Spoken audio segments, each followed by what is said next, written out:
Pues muchas gracias por la invitación y muchas gracias por haber preparado bien la entrevista, que eso es una eso es una fortuna cuando uno da con un periodista que ha preparado el tema y sabe con quién está hablando. Llegué al Caguán, al aeropuerto, y allá estaba Simón Trinidad. Él me reconoció, yo no lo conocía a él. Entonces le eché el cuento, me dijo sí, yo hablo con Raúl y tal. Y al otro día me reuní con Raúl Reyes y él me dijo que habían llegado a la conclusión de que ellos no aceptaban estar en ese libro porque no aceptaban estar en un libro donde hubiera paramilitares. Entonces pues yo les dije, pues entonces no puedo hacer el libro porque el libro es con todos o con ninguno. Sí. Entonces comencé a ver los rostros de estas guerrilleras, muchas muy jovencitas, peinadas con su trenza de medio lado, muy bonitas, maquilladitas, de uña pintada. Comencé a preguntarme qué hacen estas niñas en la guerra. Aprender es atrapar. Aprender es atrapar conocimiento de alguien más. Comprender es atrapar globalmente un conocimiento.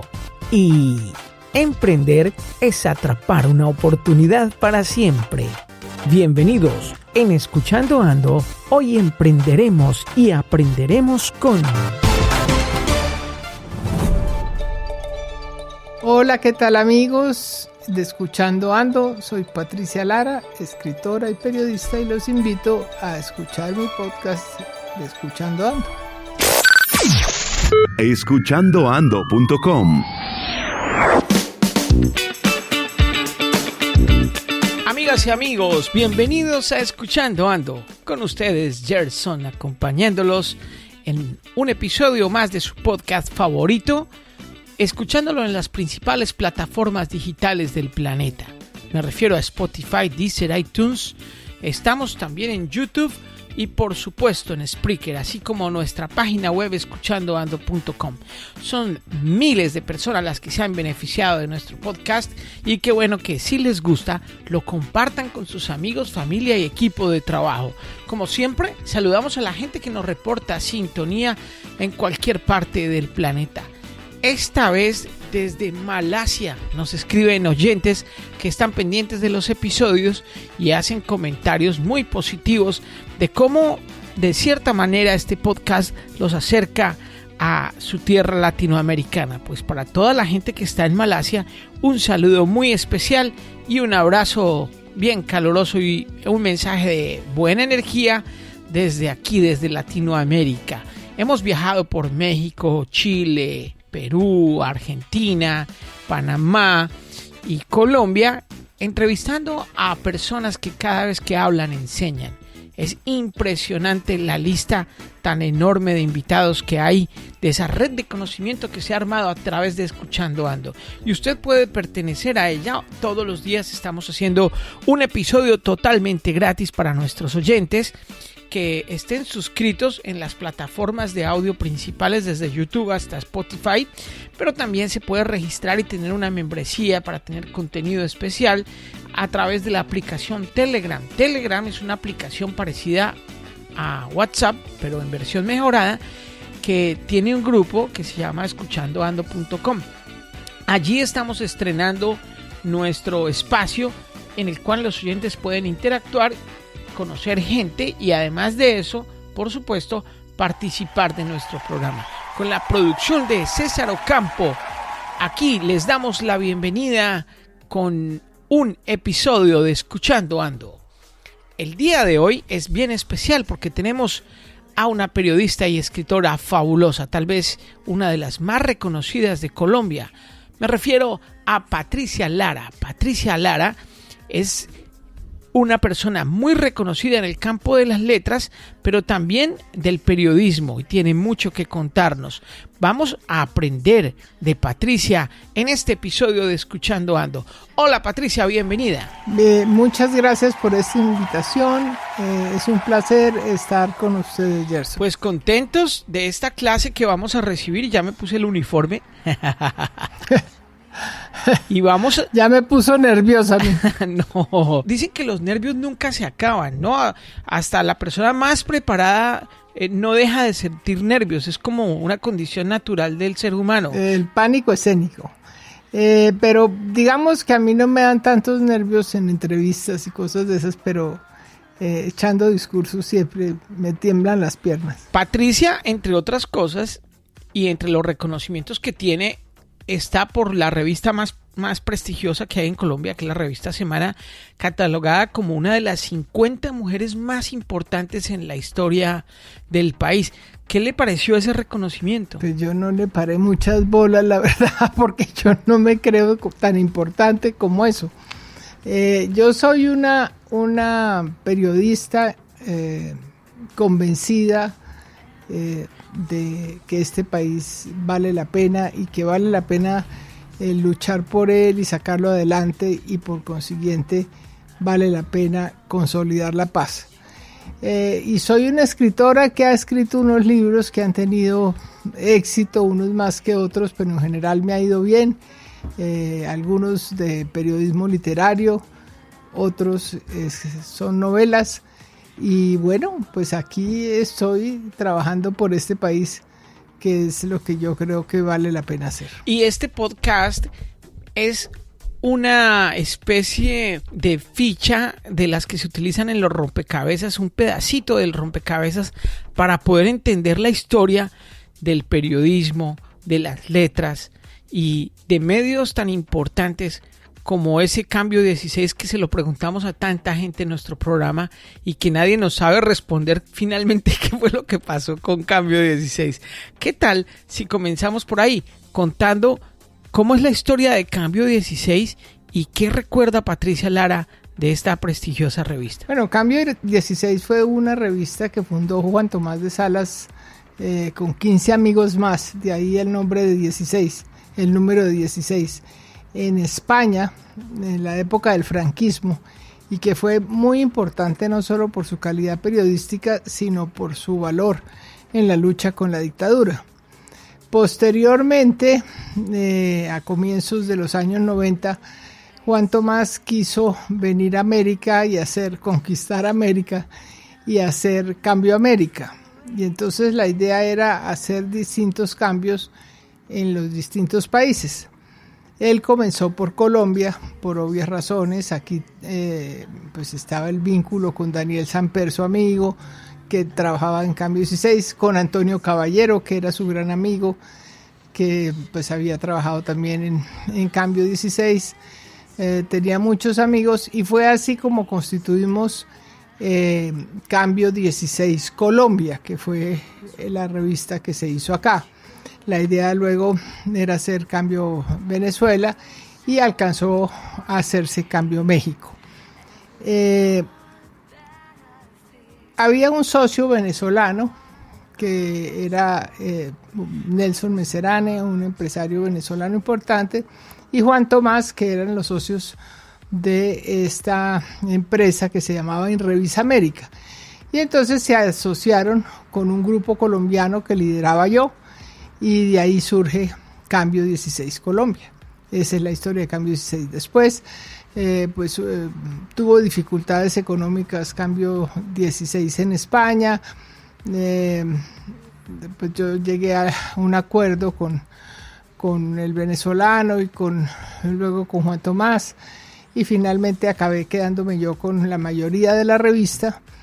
Y pues a mí me dio mucho miedo que, digamos, esa crisis que yo sabía que estaban viviendo en España fuera a salpicar la marca de Cambio 16 en Colombia, y fue así como negocié la marca con Juan y se convirtió en Cambio a secas.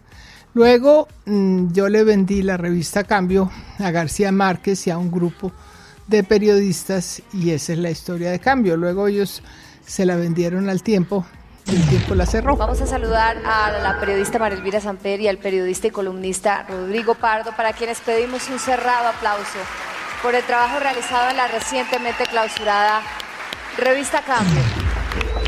las cosas uno se da cuenta que hacen falta cuando las tuvo y ya no están, pero las nuevas generaciones no saben algunos lo que significó y el peso y el valor que tenía Cambio. ¿Cómo sería Cambio el día de hoy? ¿Qué habría pasado si no hubiera cerrado? ¿Le hace falta al país y a Latinoamérica una revista como Cambio? Yo creo que sí le hace falta al país una revista como Cambio, entre otras razones porque el Cambio 16 que nosotros hicimos, entre otras muy asesorados por García Márquez, porque él era como, cuando yo me quedé sola con la revista, él era como el director tras bambalinas, sí, yo era la directora, pero realmente Gabo estaba detrás permanentemente, formando con la Fundación de Nuevo Periodismo Iberoamericano a un montón de muchachos que pasaron por ahí, periodistas claves, como son Eduardo Arias, Armando Neira, Andrés Grillo, Nelson Freddy Padilla, Alejandra Bengoechea, en fin, un grupo de periodistas realmente fabulosos. Y eso fue una época muy linda, y entonces el tema era privilegiar el reportaje.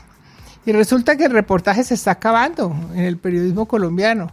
Y justamente en estos momentos de situaciones tan difíciles como las que vivimos, primero el conflicto, luego lo que está pasando en los territorios, esos asesinatos permanentes y selectivos de líderes sociales, si hubiera periodistas haciendo realmente reportería desde las zonas, yo creo que otra sería la situación y serían muchas las tragedias que podrían prevenirse. Estamos cayendo en ese periodismo de escritorio, periodismo de internet, se compite por la velocidad, pero la calidad de la reportería y de todo lo que significa el reportaje, de ir a los sitios, etcétera, eso se ha ido acabando y eso es una desgracia. Y yo creo que es lo que más falta le hace al país. Mucho Twitter, ¿no? Mucho Twitter y mucha opinadera, ¿sí? Casi todos los programas son de opinión, entonces juntan al uribista con el santista y con el izquierdista y no sé qué, a que se agarren, ¿sí? Pero resulta que nadie sabe qué pasó, cuáles son los hechos, nadie va a las fuentes. Sería mucho mejor que se hiciera muchísimo más reportaje. La escritora, editorialista, humanista y también novelista Patricia Lara envió hoy en redes sociales un llamativo mensaje a todos sus seguidores que resulta recomendable por las condiciones que rodean su vida. Con un tío y una prima hermana secuestrados y asesinados, con otros 2 primos hermanos secuestrados y con un primo segundo secuestrado también, Patricia cargó durante años el peso trágico de ser Lara. Dice Patricia: por favor, lean los acuerdos de paz, son 200 y pico de páginas, léanlas todas a conciencia, una y otra vez. No pueden creerles, así como así, tan ingenuamente, a los que deforman lo acordado, a tantos mentirosos con rabo de paja que le temen a la paz porque ellos también podrían ser juzgados por financiar y ser cómplices de paramilitares, y porque sus inmensas tierras tendrían que empezar a pagar impuestos como lo hacemos todos los ciudadanos de bien. No crean en el cuento chimbo y absurdo del peligro del castrochavismo. Lean, por favor, y relean las 200 y pico de páginas de los acuerdos, analícenlas ustedes mismos con sus conciencias y piensen en los 8 millones de colombianos víctimas de la guerra, entre las cuales me encuentro yo, que además he vivido amenazada desde los 14 años, por todos, desde delincuentes comunes, ELN, militares y paramilitares. He estado en 3 listas de amenazados a muerte, entre los cuales estaban Jaime Garzón, Jaime Pardo Leal, Leonardo Posada, Héctor Abad Gómez, todos asesinados. Yo que he tenido que escribir entre las balas y morir de miedo ante el ladrido de los perros en las noches de refugio, porque podrían estar anunciándome la llegada de la guerra. Yo que he perdido a 17 de mis amigos muertos a tiros, como Rodrigo Lara, como Galán, como Pizarro, les pido que lean los acuerdos de La Habana y a conciencia voten. No voten impulsados por las mentiras. Yo voy a votar sí y los invito a que ustedes también voten por la paz. No hay más opciones. La paz imperfecta, como preguntaban ayer en CMI, o la guerra. Y concluye: hagamos un país normal donde se pueda vivir, trabajar, prosperar y amar en paz. Saludo Hernández Mora, que es una periodista con la que yo no comulgo, digamos, ideológicamente, pero yo admiro mucho a Salud porque ella hace reportaje, hace reportería, va a las zonas y averigua qué es lo que pasa, ¿sí? Pero aquí nos sentamos a pontificar y resulta que nadie sabe nada. Entonces se hace una reforma a una ley y todo el mundo opina sobre la reforma a la ley, pero nadie se ha leído la reforma a la ley y así. Sí, esa investigación que la ha acompañado a usted, Patricia, a lo largo de todos estos años y que gracias a untarse hemos llegado a tener en la mesa obras tan magistrales como Mujeres en la Guerra. ¿Cómo fue el proceso de creación de esta obra que es maravillosa? Mujeres en la Guerra iba a ser una obra distinta, iba a ser una obra que iba a contener perfiles de hombres y mujeres involucrados en la carrera de las armas, de un lado y de otro, de todos los sectores. Yo quería ver si había como un sustrato psicológico común entre la gente que optaba por la carrera de las armas. De alguna manera es como le pasa a los que deciden ser pilotos de avión o corredores de carros o de motocicletas, que son gente que elige el peligro como una opción de vida, ¿no? Yo quería ver qué había detrás y hice una primera entrevista que fue a Olga Marín, que en ese momento era mujer de Raúl Reyes. Ella estaba en México y estoy hablando del año 2000, ¿sí? Ella era la época del Caguán, ella era representante internacional. Yo escribía la página web que tenían ellos, que se llamaba algo así como elbarcino.com o no sé qué, y planteé que quería hacerle una entrevista a Olga Marín y ella respondió afirmativamente. Yo viajé a México, tenía un viaje a Los Ángeles, me quedaba muy fácil ir. De pasada entrevisté a Olga y luego ella me dijo: no, yo le ayudo con el contacto con las personas de las FARC que estaban en el Caguán. Pues ella en esa época era muy fácil ir al Caguán, tomaba uno un avión en El Dorado, llegaba a San Vicente del Caguán y aterrizaba en el reino de las FARC. Yo no sé el doctor Andrés Pastrana por qué critica tanto el proceso de paz de Santos, porque en su época realmente él le entregó esa zona durante 3 o 4 años a las FARC y eso era el reino de las FARC. Entonces fue mi primer frustración de joven. Llegué al Caguán, al aeropuerto, y allá estaba Simón Trinidad. Él me reconoció, yo no lo conocía a él. Entonces le eché el cuento, me dijo: sí, yo hablo con Raúl y tal. Y al otro día me reuní con Raúl Reyes y él me dijo que habían llegado a la conclusión de que ellos no aceptaban estar en ese libro porque no aceptaban estar en un libro donde hubiera paramilitares. Entonces pues yo les dije: pues entonces no puedo hacer el libro porque el libro es con todos o con ninguno. Sí. Entonces comencé a ver los rostros de estas guerrilleras, muchas muy jovencitas, peinadas con su trenza de medio lado, muy bonitas, maquilladitas, de uña pintada. Comencé a preguntarme qué hacen estas niñas en la guerra.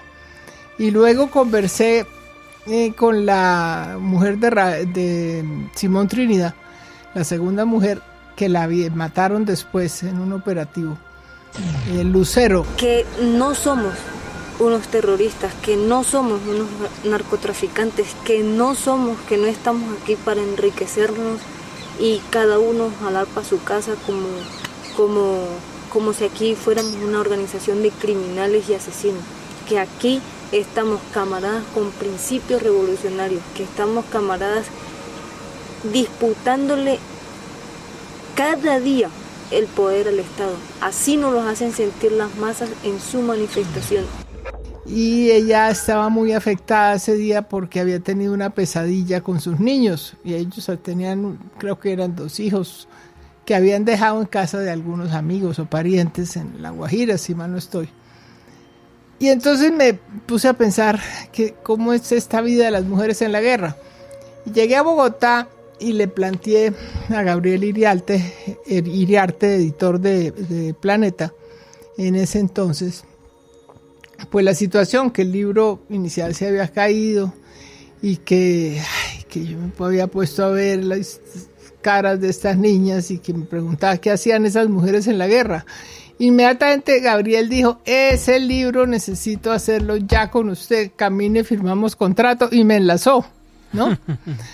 Y entonces es la historia de cómo nacen Mujeres en la Guerra. Que se ha convertido en prácticamente un documento que pasará a la historia por haber escrito parte de la realidad colombiana, ¿no? Pues realmente a mí me sorprende y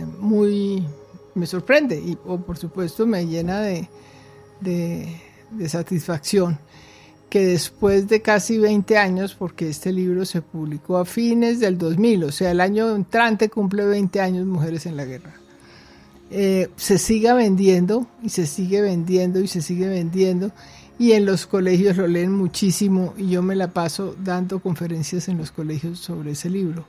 De alguna manera creo que ese libro pintó el conflicto nuestro en sus 360 grados, pero visto con ojos de mujer. Suscríbete en tu plataforma favorita para recibir un episodio de Escuchando Ando diario, gratis, en tu celular. Sé parte de Escuchando Ando. Aprovechalo. Este podcast es tuyo, para ti y para tu equipo de trabajo. Suscribiéndote obtendrás información privilegiada para potenciar tu emprendimiento.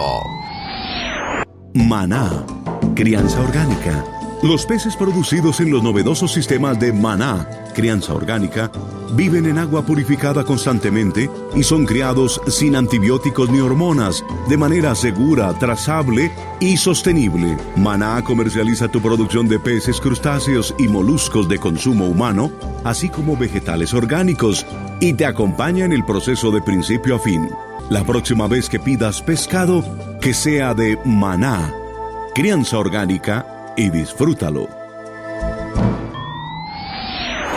Buongiorno, buon pomeriggio, buonanotte. Stiamo in escuchandoando.com. Ci incontrano in YouTube, Spotify, Deezer o la sua piattaforma favorita, che lo possano godere. Tenere un piacere enorme ascoltando tutto questo programma. Grazie, ciao.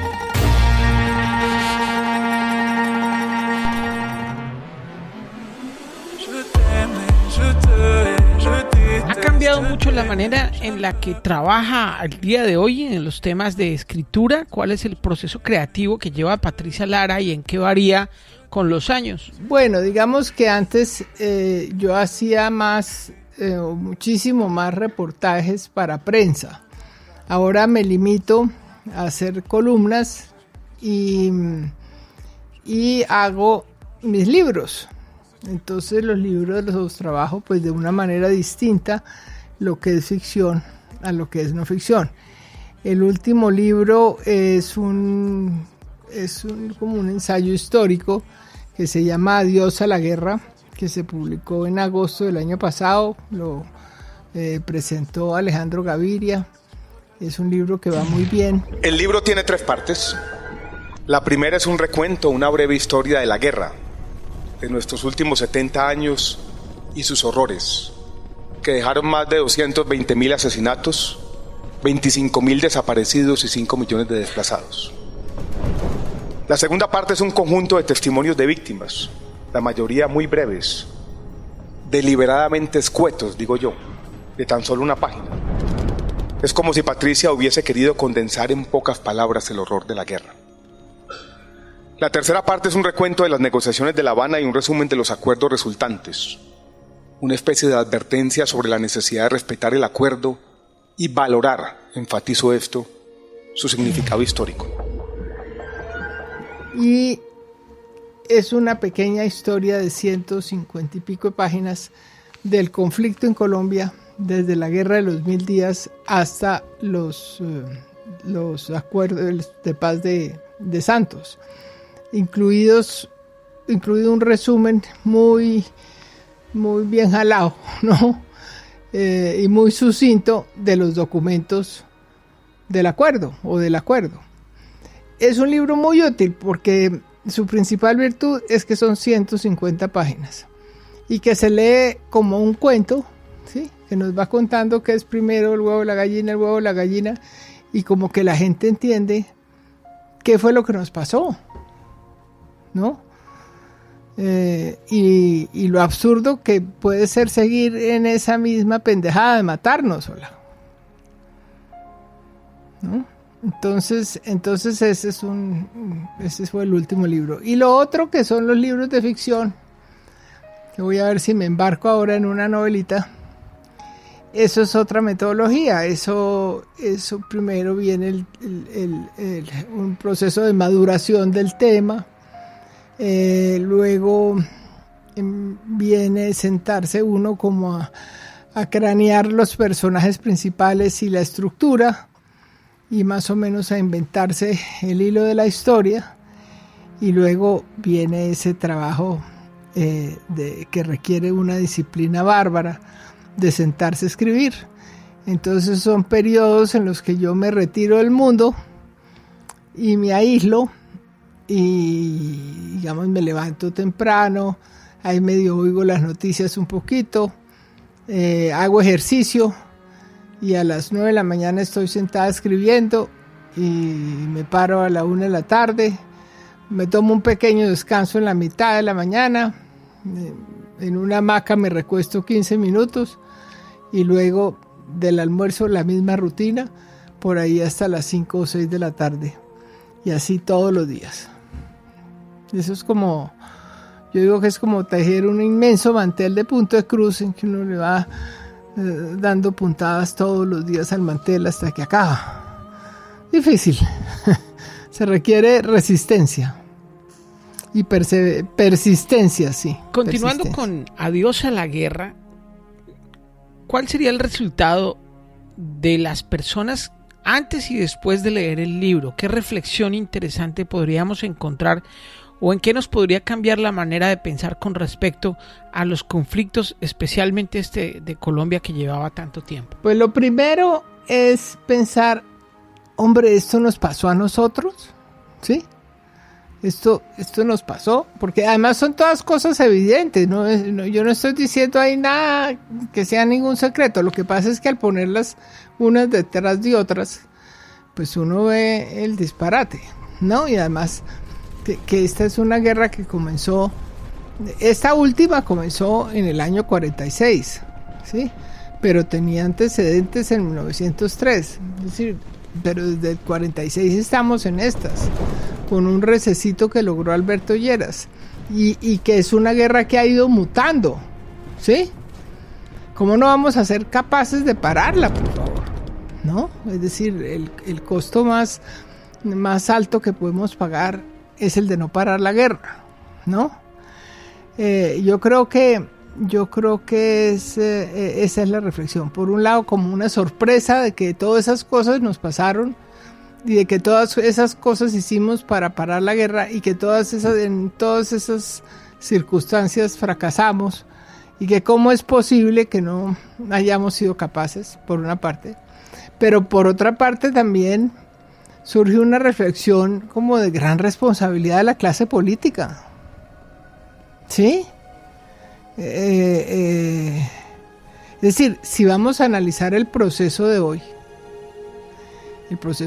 ha tenido unos éxitos muy importantes y hay que defenderlo. Yo creo que todavía se puede defender, pero ha tenido unos lunares espantosos, comenzando porque han matado a casi 170 tipos de estos excombatientes de las FARC. Enero 4 del año 2002, la mesa de diálogo del Caguán hizo público el documento. Es decir, los han matado, eso es un hecho que nadie puede controvertir, ¿no?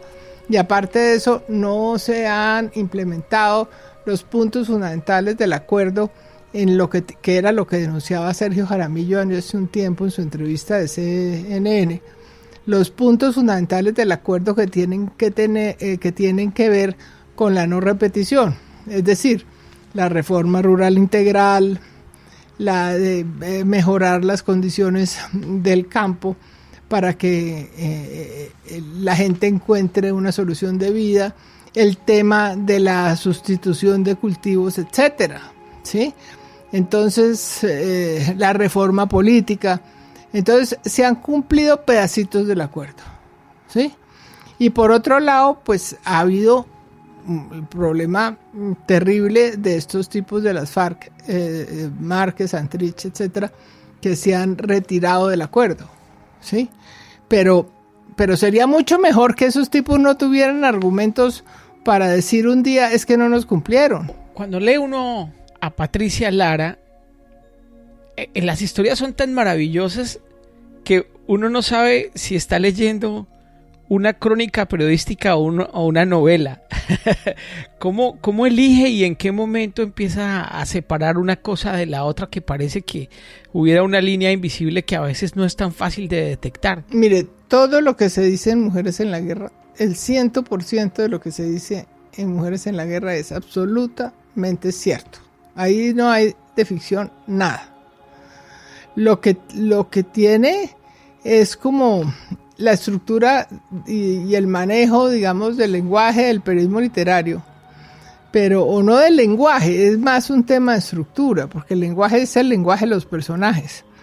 En la historia de cada uno de nosotros, usted se pone a conversar con cualquier persona y si conversa bien a fondo, ¿sí? Ahí encuentra una novela. Todas las vidas tienen unas aristas que son como para una novela. Lo que pasa es que como que se pasa por encima, ¿no? De ahí la importancia del reportaje. Y cuando yo digo reportaje, es reportaje en profundidad. Es llegar al meollo de los personajes y de las situaciones. Patricia estudió filosofía en la Universidad de los Andes en Colombia y estudió también periodismo, y eso evidentemente está de una u otra manera plasmado en sus libros. ¿Por qué recomendaría y de qué le sirvieron sobre todo la carrera de filosofía? ¿Qué tanto puede ayudar a un periodista el estudiar filosofía y qué tanto puede ayudar a un escritor el estudiar filosofía? Esto para la gente que nos escucha y que quiere entender un poco más de qué manera puede mejorar sus habilidades. Bueno, para mí la filosofía fue fundamental, porque la filosofía me enseñó a pensar, y yo creo que eso es fundamental en la vida para cualquier persona. Yo creo que alguien que haya estudiado filosofía puede hacer cualquier cosa en la vida, ¿sí? Desde escribir un libro hasta montar una tienda. Eso es muy importante. Tuve la fortuna de tener profesores fantásticos. Fue la época dorada de la Universidad de los Andes, de la Facultad de Filosofía de los Andes, con el doctor Danilo Cruz como decano, un filósofo de verdad importante en Colombia que ya murió, Eduardo Camacho Guisado, que murió a comienzos de este año, el gran profesor de literatura de toda una generación importante. Ahí entre sus alumnos está Laura Restrepo, está María Mercedes Carranza, está Piedad Bonet, está Enrique Santos Calderón, está María Elvira Samper, está Ricardo Camacho, el director del Teatro Libre. En fin, es una generación de verdad que ha marcado mucho el mundo intelectual del país. Y Danilo Cruz, el gran profesor de literatura, insistía muchísimo en algo que a mí sí se me quedó grabado y me marcó, y que tiene que ver con lo que hablábamos ahora, que es ir a las fuentes, que eso es lo que en Colombia muy poco se hace. Entonces, cuando yo le decía que usted escucha un programa de esos de radio, de debates de los unos y los otros y los demás más allá, discutiendo sobre un tema, yo creo que muchos de los que discuten el tema no se han leído a fondo las cosas y que el periodista tampoco ha tenido tiempo de leérselo, el que guía el programa. Entonces es muy difícil, así acaba usted desinformando en lugar de informar. Yo creo que la formación filosófica da un rigor muy importante y la formación en letras pues le da a uno un background bien importante en lecturas y en manejo del lenguaje, ¿no? Voy a mencionar 3 personajes para que me cuente de qué manera ha sido importante en su vida que los haya conocido y qué tanto la han influenciado en su obra y en su trabajo. Esas personas que estén o no físicamente hacen que uno vea el mundo de una manera distinta. Muchos le abren los ojos, otros lo apoyan, no sé, de una manera extraña, porque muchas veces no tienen que estar con uno, pero el solo invocarlos ya hace que aparezcan allí. El caso de Gabriel García Márquez. Pues fue un gran maestro y un gran amigo.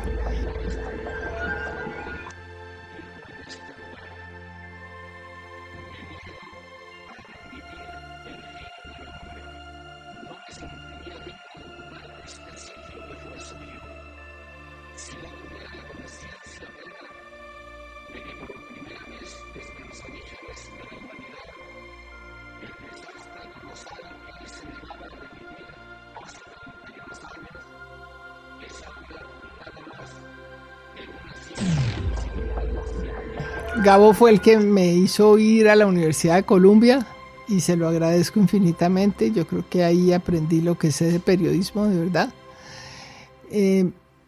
Y tenía la fortuna de que hubo una época en que yo conversaba muchísimo con él y él me contaba como secretos literarios que él decía, ¿no? De dónde salió este personaje, por qué esto, por qué lo otro.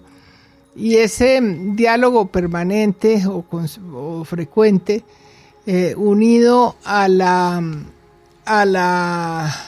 labor esa tras bambalinas que él hizo en la revista Cambio 16 cuando yo era responsable de ella, pues fueron unas enseñanzas maravillosas. Por ejemplo, yo tengo una revista, Cambio, toda marcada por él, haciéndole las críticas y como editando la revista, ¿no? Cuando teníamos este equipo de muchachos maravillosos, yo se los pasaba al teléfono. Venga, que Gabo quiere decirle que ese artículo no sé qué. Él se hacía mandar los artículos, muchas veces se hizo mandar artículos donde quiera que él estuviera para editarles a los muchachos. Eso fue una escuela maravillosa. Entonces para mí sí es un faro y un gran maestro y un gran amigo. También a nivel periodístico fue influencia Truman Capote. Pues sí, porque es de las lecturas importantes que yo hice antes de entrar a la Universidad de Columbia, y ese periodismo literario norteamericano pues es como el padre del periodismo literario, y sí, fue clave. Truman Capote, A Sangre Fría, fue un libro muy importante que me marcó, digamos. Bien, y con respecto a Hemingway, pues lo mismo, digamos, todas esas crónicas de Hemingway como periodista cuando fue corresponsal de guerra, de la guerra civil, todas esas descripciones de Hemingway de las corridas de toros, todo eso era como ese manejo del lenguaje periodístico como si se tratara del cine, ¿no? Entonces ese manejo del idioma y de las imágenes, sobre todo de Hemingway, también tuvieron una influencia grande. Los nuevos escritores colombianos ya no tienen esa materia prima de la guerra para poder contar historias, pero ahora está la paz, y de la paz o de la nueva manera en la que viven los que en ese momento eran guerrilleros poco se ha escrito. ¿Será que es porque la paz no vende o por qué? Desafortunadamente la paz no vende, ¿sí? Desafortunadamente la paz no vende, y ese es un fenómeno muy raro de este país, ¿no? Justamente hoy estuve almorzando con un editor y me decía eso: la paz no vende, eso no lo puede creer nadie. Y realmente, si se mostrara lo bueno de la paz, pues se avanzaría mucho. ¿Qué es lo bueno de la paz? Realmente están haciendo empresas muy interesantes, estos desmovilizados, en una cosa y en otra, en café, en cacao, en artesanías, son guías turísticos, hacen rafting, hacen siembras, cultivos de una cosa y otra. Entonces, yo creo que es muy importante contar lo bueno de la paz. Se habla de lo malo de la paz, ¿sí? O de lo malo de los acuerdos, porque la paz no tiene nada malo. Entonces, que se fueron Santrich y Márquez y que las disidencias, pero resulta que hay 20% de gente que no se acogió, que se fue en las disidencias, y que estos tipos se perdieron, pero hay un 80% de gente que está realmente comprometida con la paz. Y Rodrigo Londoño, alias antiguo Timochenko, es un tipo que está comprometido con la paz, que se la pasa yendo a los territorios a ver en qué van los proyectos productivos y todas esas cosas, y yo creo que eso hay que destacarlo. A mí me parece una barbaridad, por ejemplo, que el presidente Duque haya optado por no recibir a los jefes de las antiguas FARC o del partido FARC, y no desconocerlos.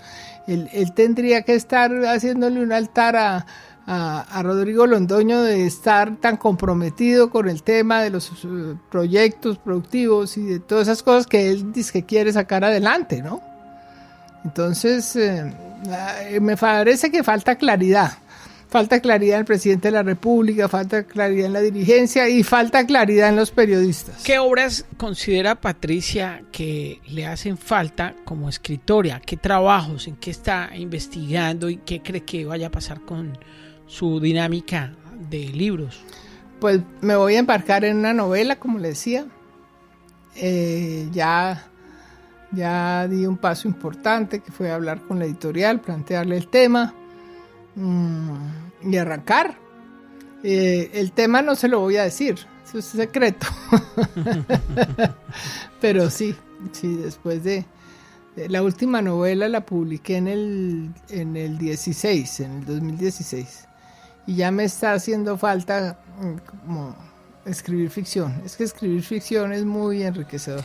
Me hacen preguntas los oyentes que se las voy a transmitir a Patricia para que saciar la curiosidad de la gente. Una pregunta tiene que ver justamente con el proceso posterior al lanzamiento de un libro. ¿Cómo hace la promoción? ¿Qué tanto requiere de promoción? ¿Y cuánto tiempo lleva? Pues yo creo que es fundamental la promoción posterior porque ahí tiene uno que trabajar mucho, porque las editoriales publican muchos libros de muchos autores, entonces ellos impulsan un poco el libro, pero uno tiene que seguir trabajando en él y contándole a la gente de qué se trata el libro y enamorando a la gente con el tema y yendo a un lado y a otro y dictando charlas donde quiera que lo invitan y dando entrevistas y demás, y también ayuda mucho el voz a voz. Si un libro tiene la fortuna de tener buen voz a voz, pues está hecho. Hay un impulso inicial de medios, pero lo fundamental a la larga es el voz a voz. ¿Cuánto dura? Pues no sé, yo creo que unos 3, 4, 6 meses. La siguiente pregunta de nuestros oyentes, que ya lo saben, pueden enviar todas sus preguntas a través de nuestras plataformas principales, especialmente en Telegram estamos, para que se descarguen Telegram y allí van a saber qué invitados vamos a tener y qué preguntas pueden ir haciendo. ¿Es condición para un escritor importante en Latinoamérica haber estudiado periodismo? Parece que es como un denominador común, ¿no? Pues yo creo que ayuda. Yo creo que ayuda haber estudiado periodismo o haber sido periodista, no necesariamente estudiado periodismo. Aunque hay unos grandes escritores que no han tenido nada que ver con el periodismo, pero ayuda en el sentido de que le da a uno como una intuición de lo que le interesa a la gente o del sentido del relato o ese tipo de cosas. ¿Qué opina como materia prima del conflicto o de la temática de Odebrecht? No lo he pensado. Ahí puede salir una novela fabulosa, ¿no? Desde el punto de... Ahí le acaban de dar una idea, Patricia. Sí, desde el punto de vista de ficción puede salir una novela fabulosa. Ahora, yo no soy muy buena como investigando esas cosas de corrupción. A mí ese tema de la casadera con Z, de mucho cazar malos permanentemente, como que me aburre. Eso lo hacen muy bien otros, ¿no? Pero ahí saldría un tema muy bueno, ¿no? Si uno se pone a ver lo que ha sido la corrupción de Odebrecht en toda América Latina, pues ha sido una cosa descomunal, ¿no? De ahí sale no una novela, sino 10 novelas. Sí, claro, que sí. Una por claro cada país. Sí. ¿Cómo le ha ido con las nuevas tecnologías? Por ejemplo, el caso de Netflix y de las nuevas plataformas que de un momento a otro, en un abrir y cerrar de ojos, desplazaron los medios tradicionales. Pues a mí me va a regular con las nuevas tecnologías. Algo hago de Twitter, pero muy poquito, porque además me quita mucho tiempo, ¿no? O sea, eso es muy efímero, Netflix veo de vez en cuando cosas en Netflix. No soy muy buena televidente, entonces tampoco es que vea mucha cosa en Netflix, pero con mi hija me he aficionado algo a Netflix. Yo creo que las nuevas tecnologías son fundamentales, pero ya la gente de nuestra generación no creo que le han como tocado mucho. Pero pues estoy conectada con el tema. ¿Cuáles son las recomendaciones de lectura? Primero, leer lo que a uno le gusta leer. Sí, eso se lo digo especialmente a los niños.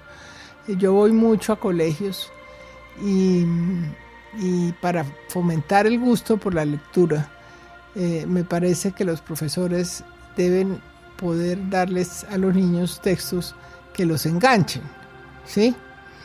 Ahora, yo recomiendo leer sobre el país, ¿sí? Leer sobre nuestra historia, leer el libro de Jorge Orlando Melo, leer el libro de Antonio Caballero, leer el libro de Adiós a la guerra ayuda, en fin, conocer nuestra realidad, ¿sí?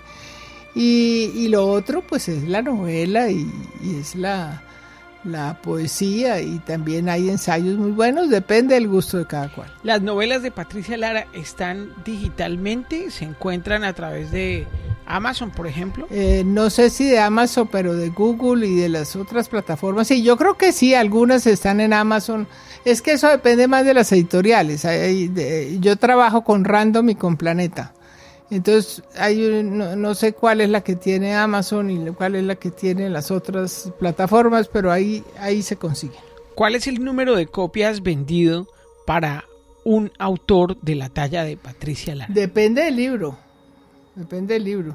Yo creo que Mujeres en la Guerra puede haber vendido, no sé, 80, 100 mil ejemplares.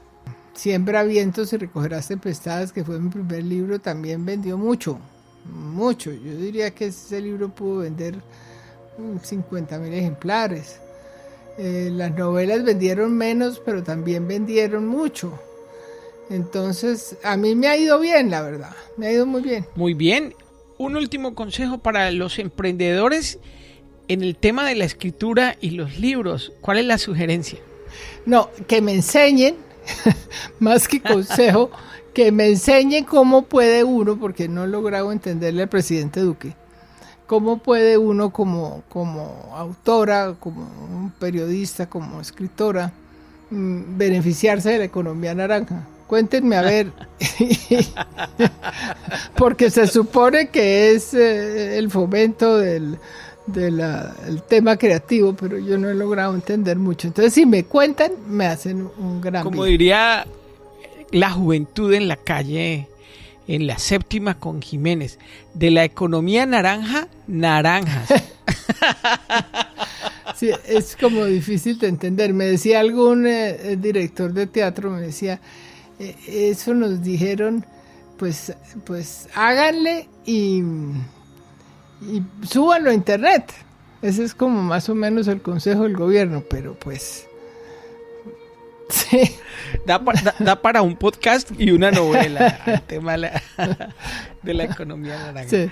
Pues Patricia, ha sido una charla sensacional. Muchísimas gracias por todos los consejos, por la información, por compartirnos esas bellas historias y apasionantes historias y entender un poco ese viaje que hacemos a través de la literatura que está en las páginas de los libros que sabiamente ha hecho y con tanta paciencia y que le han generado tantos premios, reconocimientos y éxito, pero sobre todo que ha hablado en nombre de muchas mujeres que quisieran tener ese talento para poder brillar con las letras, Patricia. Pues muchas gracias por la invitación y muchas gracias por haber preparado bien la entrevista, que eso es una fortuna cuando uno da con un periodista que ha preparado el tema y sabe con quién está hablando. De manera que muchas gracias. Un honor completo. Mil gracias, nos vemos en el camino y mientras nos vemos en el camino nos escuchamos aquí en Escuchando Ando. Llegaste hasta el final. Entonces te gustó. Ahora puedes decir Escuchando Ando. Comparte este episodio y descarga más en escuchandoando.com o en tu plataforma favorita. Hasta la próxima. El anterior episodio fue una presentación de Maná, crianza orgánica. Los peces producidos en los novedosos sistemas de Maná, crianza orgánica, viven en agua purificada constantemente y son criados sin antibióticos ni hormonas, de manera segura, trazable y sostenible. Maná comercializa tu producción de peces, crustáceos y moluscos de consumo humano, así como vegetales orgánicos, y te acompaña en el proceso de principio a fin. La próxima vez que pidas pescado, que sea de Maná, crianza orgánica, y disfrútalo. Y ahora que ya has disfrutado de las buenas nuevas, no te quedes con esto para ti solo. Suscríbete a nuestro canal escuchandoando.com. Es gratis y comparte con la mayor cantidad de personas en el mundo esta información positiva, esta experiencia inspiradora. Recuerda que estamos en todas las plataformas digitales. Comparte.